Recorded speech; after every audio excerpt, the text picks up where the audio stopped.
ದಸರಾ ಹಬ್ಬಕ್ಕೆ ಊರಿಗೆ ಹೋಗೋ ಪ್ಲಾನ್ ಏನಾದ್ರೂ ಇದ್ರೆ ಹುಷಾರಾಗಿರಿ ಪ್ರಯಾಣಿಕರೇ. ಊರಿಗೆ ಹೊರಟ್ರೆ ನಿಮ್ಮ ಜೇಬಿಗೆ ಕತ್ರಿ ಬೀಳುತ್ತೆ.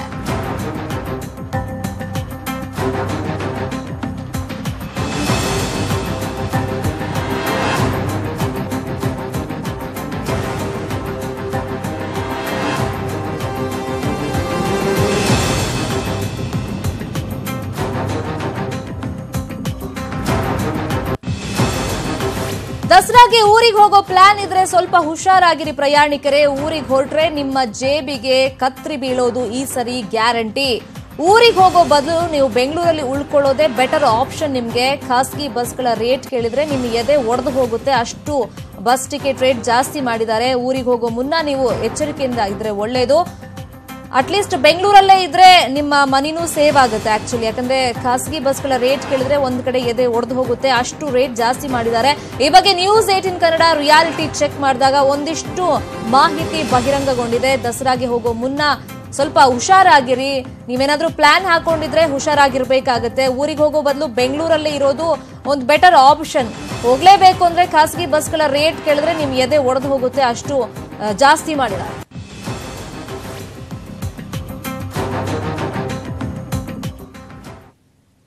ದಸರಾ ಹಬ್ಬ ಹತ್ರ ಬರ್ತಾ ಇದೆ. ಜನರಿಗೆ ಬೋನಸ್ ಸಿಗುತ್ತೋ ಇಲ್ವೋ ಗೊತ್ತಿಲ್ಲ. ಆದ್ರೆ ಪ್ರೈವೇಟ್ ಬಸ್, ಕೆಎಸ್ಆರ್ಟಿಸಿ ಬಸ್ನವರು ಲೂಟಿ ಹೊಡೆಯೋಕೆ ಈಗಿನಲೇ ಶುರು ಮಾಡಿದ್ದಾರೆ. ನಂಬೋಕಾಗ್ತಿಲ್ವಾ? ಲೂಟಿ ಹೊಡಿತಾ ಇರೋ ರೇಟ್ ಲಿಸ್ಟ್ ಕೊಡ್ತೀವಿ ನೋಡಿ.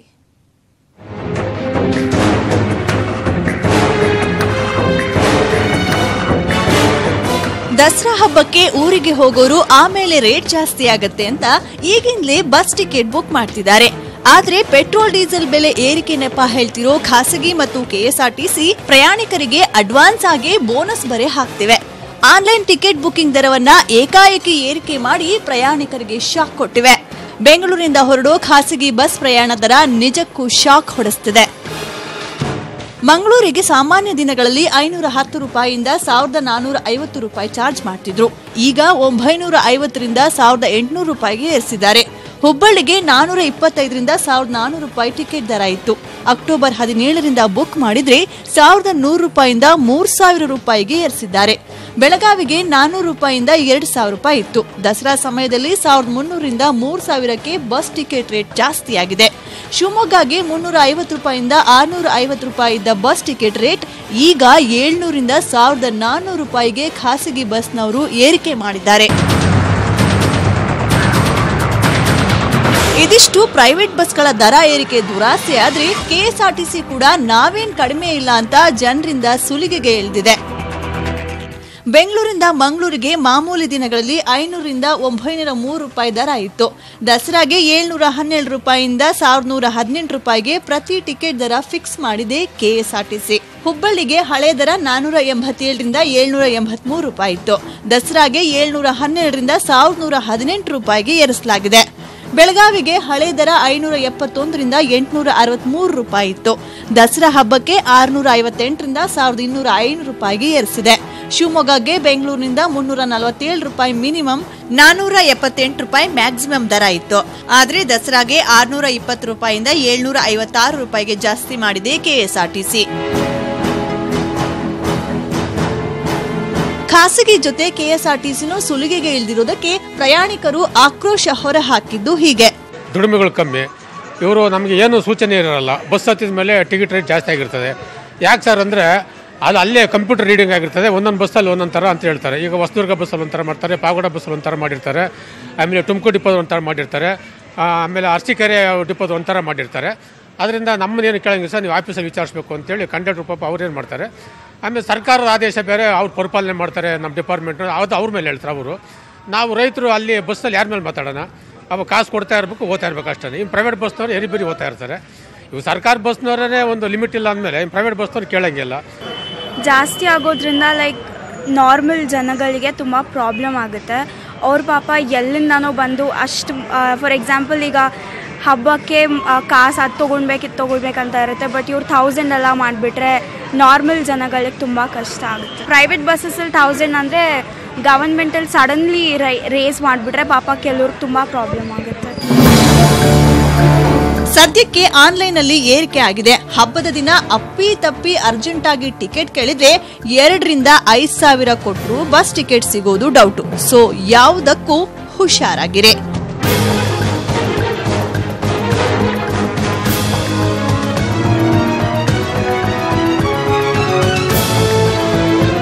ಸೌಮ್ಯ ಕಳಸ, ಮೆಟ್ರೋ ಬ್ಯೂರೋ, ನ್ಯೂಸ್ 18 ಕನ್ನಡ.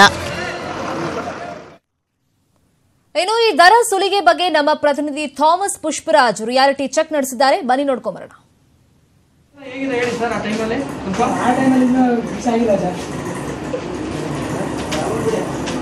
ಈಗ ಬುಕ್ಕಿಂಗ್ ಶುರು ಆಗಿದೆ ಅಂತ ನಿಮ್ಮವ್ರು ಹೇಳ್ತಾ ಇದ್ದಾರೆ.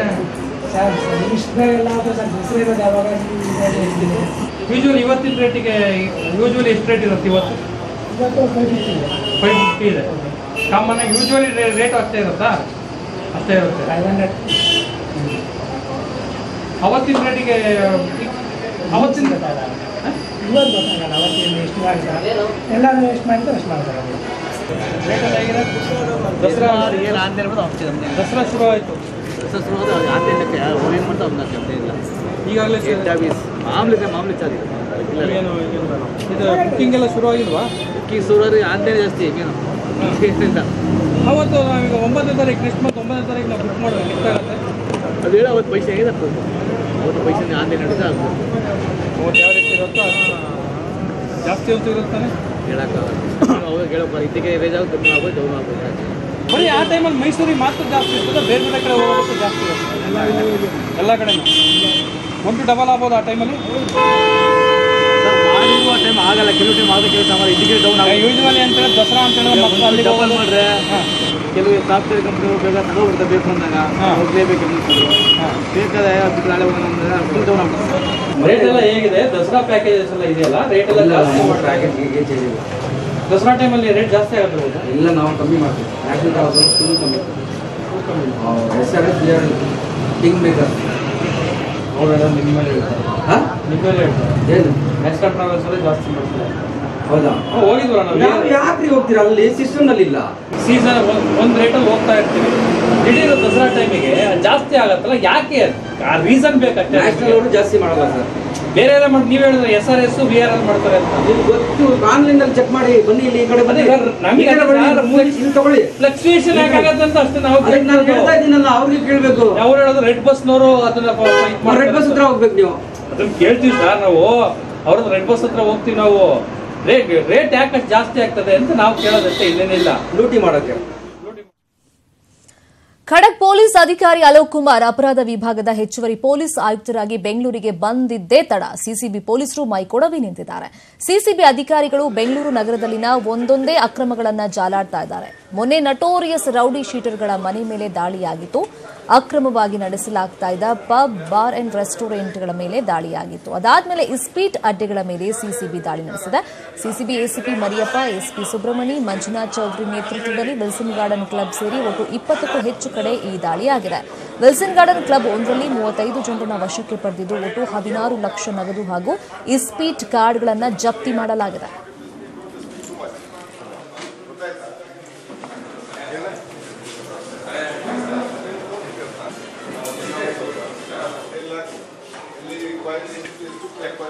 ಇವತ್ತು ವಿಲ್ಸನ್ ಗಾರ್ಡನ್ ಕ್ಲಬ್ ಇದೆ. ಆ ಕ್ಲಬ್ ಮೇಲೆ ದಾಳಿ ನಡೆಸಿ ಇಲ್ಲಿ 44 ಜನ ಅವರು ಈಗ ಸಿಕ್ಕಿದ್ದಾರೆ. ಯಾರು ವರ್ಕರ್ಸ್ ಇದ್ರು ಅವ್ರಿಗೆ ನಾವು ಬಿಟ್ಟಿದ್ದೀವಿ. ಇಲ್ಲಿ ಆಂಧ್ರದಿಂದ ಕೂಡ ಬಹಳಷ್ಟು ಜನ ಈಗ ಆಡಕ್ಕೆ ಇದು ಬರ್ತಾ ಇದ್ದಾರೆ. ಮತ್ತು ಈಗ 18,92,92,000 ಇದು ಹಣ ಈಗ ಸೀಜ್ ಆಗಿದೆ. ಸೊ ಈಗ ಬಹಳ ದಿವಸದಿಂದ ಅದು ಕ್ಲಬ್ ಇಲ್ಲಿ ನಡೀತಾ ಇತ್ತು. ಆದರೆ ಇವರು ಯಾವುದು ಮೆಂಬರ್ಶಿಪ್ ಕಾರ್ಡ್ ಅವರು ಯಾರಿಗೆ ಕೊಟ್ಟಿಲ್ಲ, ಏನಿಲ್ಲ. ಸೊ ಯಾವುದು ದಾಖಲಾತಿ ಸರಿಯಾಗಿ ಮೇಂಟೈನ್ ಮಾಡಿಲ್ಲ. ಸೊ ಎಲ್ಲ ರೂಲ್ಸ್ದು ವೈಲೇಷನ್ ಮತ್ತು ಉಚ್ಚ ನ್ಯಾಯಾಲಯದ ಡೈರೆಕ್ಷನ್ಸ್ ಇಂದ ಎಲ್ಲ ವೈಲೇಟ್ ಮಾಡಿಕೊಂಡು ಮಾಡ್ತಾಯಿದ್ರು. ಸೊ ನಾವು ಅವ್ರಿಗೆ ಹೇಳಿದ್ವಿ, ಏನಾದರೂ ಇದ್ದರೆ ಅವರು ಏನು ಮಾನ್ಯ ಉಚ್ಚ ನ್ಯಾಯಾಲಯದ ಡೈರೆಕ್ಷನ್ಸ್ ಏನಿದೆ ಆ ಪ್ರಕಾರ ಮತ್ತು ರೂಲ್ಸ್. ಮಾಜಿ ಸಿಎಂ ಸಿದ್ದರಾಮಯ್ಯ ನಿನ್ನೆ ಮೈಸೂರಲ್ಲಿ ಫುಲ್ ಜಾಲಿ ಮೂಡ್ನಲ್ಲಿದ್ದರು. ನಿನ್ನೆ ಮಧ್ಯಾಹ್ನ ವರುಣ ವಿಧಾನಸಭೆ ಕ್ಷೇತ್ರದ ಕಾರ್ಯಕ್ರಮದಲ್ಲಿ ಭಾಗಿಯಾಗಿದ್ದ ಸಿದ್ದರಾಮಯ್ಯ ಕಾರ್ಯಕ್ರಮ ಮುಗಿಸಿ ದೇವರಾಜ ಅರಸು ರಸ್ತೆಯಲ್ಲಿರುವಂತಹ ನಾಯ್ಕ್ ಮಳಿಗೆಯಲ್ಲಿ ಶಾಪಿಂಗ್ ಮಾಡಿದ್ರು. ಮುಂಜಾನೆಯ ವಾಯು ವಿಹಾರಕ್ಕೆ ಅಗತ್ಯವಾದ ಬಟ್ಟೆ ಹಾಗೂ ಶೂ ಖರೀದಿ ಮಾಡಿದ್ರು. ಮಾಜಿ ಸಿಎಂ ಸಿದ್ದರಾಮಯ್ಯಗೆ ಪುತ್ರ ಹಾಗೂ ಶಾಸಕ ಡಾಕ್ಟರ್ ಯತೀಂದ್ರ, ಸಂಸದ ಧ್ರುವ ನಾರಾಯಣ್ ಸಾಥ್ ಕೊಟ್ಟರು.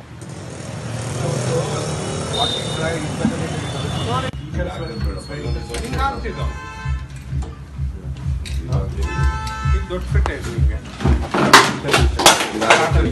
ಈ ಥರ ಕಲರ್ ಯಾವುದು? ಪಾಕಿಸ್ತಾನದ ಗಡಿಯಲ್ಲಿರುವಂತಹ ಉಗ್ರರ ಅಡಗುದಾಣಗಳ ಮೇಲೆ ಭಾರತೀಯ ಸೇನೆ ಮತ್ತೊಂದು ಸರ್ಜಿಕಲ್ ಸ್ಟ್ರೈಕ್ ನಡೆಸುತ್ತಾ ಈ ರೀತಿಯ ಒಂದು ಸುಳಿವನ್ನ ಕೇಂದ್ರ ಗೃಹ ಸಚಿವ ರಾಜನಾಥ್ ಸಿಂಗ್ ಕೊಟ್ಟಿದ್ದಾರೆ. ಏನೋ ಒಂದು ಮಹತ್ವದ ಘಟನೆ ನಡೆದಿದೆ, ತಕ್ಷಣಕ್ಕೆ ಅದನ್ನ ಬಹಿರಂಗಗೊಳಿಸೋಕೆ ಆಗೋದಿಲ್ಲ, ಕಾದು ನೋಡಿ ಅಂತ ಅವರು ಹೇಳಿದ್ದಾರೆ. ಭಾರತೀಯ ಸೇನೆ ನಡೆಸಿದ ನಿರ್ದಿಷ್ಟ ದಾಳಿಗೆ 2 ವರ್ಷಗಳಾದ ಬೆನ್ನಲ್ಲೇ ಸಿಂಗ್ ಅವರ ಈ ಹೇಳಿಕೆ ಭಾರೀ ಮಹತ್ವವನ್ನ ಪಡ್ಕೊಂಡಿದೆ. ಮುಜಫರ್ನಗರದಲ್ಲಿ ಮಾತನಾಡಿದಂತ ಅವರು, ಆಗಿರೋದೆಲ್ಲವೂ ಸರಿಯಾಗಿ ಆಗಿದೆ, ನನ್ನ ಮೇಲೆ ವಿಶ್ವಾಸ ಇಡಿ, 2-3 ದಿನಗಳ ಮೊದಲು ನಿಜಕ್ಕೂ ದೊಡ್ಡ ಘಟನೆ ನಡೆದಿದೆ ಅಂತ ಹೇಳಿಕೆಯನ್ನ ಕೊಟ್ಟಿದ್ದಾರೆ.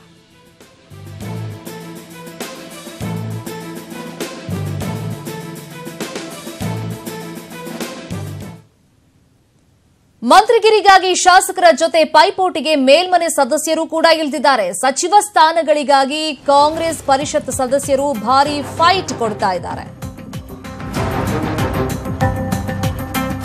ಸಚಿವ ಸ್ಥಾನಕ್ಕಾಗಿ ಕೈ ನಾಯಕರ ಬೆನ್ನು ಬಿದ್ದಿದ್ದಾರೆ ಈಗ ಪರಿಷತ್ನ ಸದಸ್ಯರು. ಅದರಲ್ಲಿ ಪ್ರಮುಖವಾಗಿ ಈಗ ಈ ರೀತಿ ಲಾಬಿ ಮಾಡ್ತಾ ಇರೋರು ಮಂತ್ರಿಗಿರಿಗಾಗಿ ಅಂದ್ರೆ HM Revanna, BS Ugrappa, RB Timmapur ಹಾಗೇನೆ SR ಪಾಟೀಲ್ ಪೈಪೋಟಿಯನ್ನ ಕೊಡ್ತಾ ಇರೋದು.